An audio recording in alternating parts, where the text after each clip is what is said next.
right. So basically it's coming all from instead of paying to directly to the property, by insurance policy, pay cash and refinance the policy, basically, get the money and now buy the property with that money.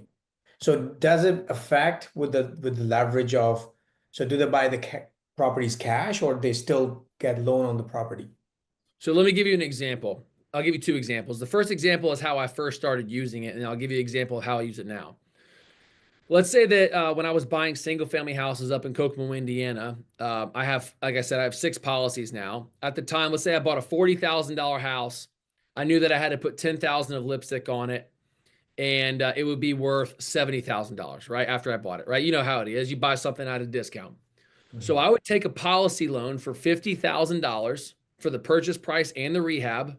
I'd Mhm. be all in with the insurance company's money of $50,000, right? And what happens is that's not my money. That's the insurance company's money. Yeah. My money is still in my policy, compounding and growing the whole thing. And after I go and rent the space out, I have, 6 months, 9 months of lease. I have the lease season. I call my local bank, Community First Bank, Renaissance Bank, whoever it is. And I say, hey, I like to refinance into permanent debt. And they give Mhm. me a loan. The after appraised value is $70,000. Shocking.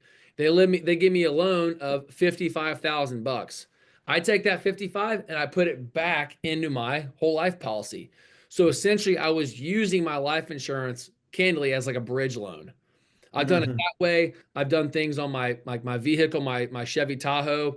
When we bought that car back in 2022, after the trade, and it was like $52,000. So we went down to American First Credit Union and we said, hey, if we borrowed from y'all, what would it cost for us to use your money? And they said Mhm. it'd be 4.5% or whatever the number was. So that payment was going to be $896 a month for that vehicle.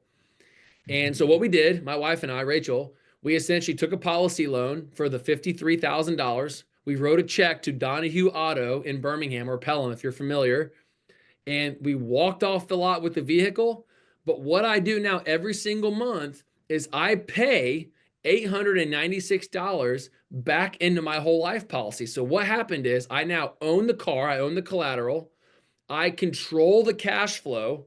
My life didn't change. I was going to have to pay somebody 896 bucks anyway, whether it was myself or whether it was a black hole of a credit union. But most importantly, the extra interest that the credit union or bank would have earned, I'm now earning, and my life didn't change. So I'm in control. I earn the cash flow, and I'm also earning the interest that the bank would have earned, and my life didn't change. But now that's just another way to do it. But now, really, what I do, whenever I have a deal like we got this $2 million deal that hopefully we're gonna have on a contract this afternoon. I'm waiting for my guy Sam to call me.